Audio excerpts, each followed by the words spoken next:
আমাদের সেই রবীন্দ্রনাথ ঠাকুরের এখানে ঘর। দেখো তোমরা সবাই, যে তাল গাছ এক পায়ে দাঁড়িয়ে উঁকি মারে আকাশে, যেই আমরা ছোটবেলায় কবিতাটা পড়েছিলাম। হুম। সেটারই সেটারই এইটা। তাল গাছ এক পায়ে দাঁড়িয়ে উঁকি মারে আকাশে, সেই যে ঘরটা, দেখো ঘরের ভিতরে একটা তাল গাছ আছে। দেখো তোমরা সবাই দেখো, সেই শান্তিনিকেতন।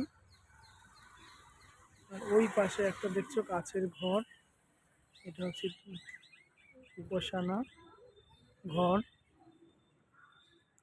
এখানে কিছু লেখা আছে দেখো।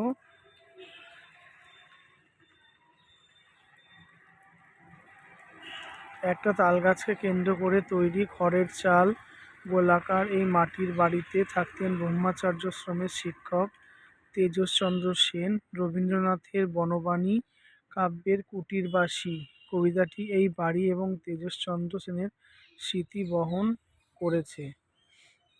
এটা হচ্ছে তালধ্বজ। যে গাইস তোমরা সবাই দেখো। ঠিক আছে, আমি এখন আছি শান্তিনিকেতন। দেখো কি সুন্দর পরিবেশ এখানটা। নির্জন, কোনো শব্দ নেই, শুধু পাখির আওয়াজ।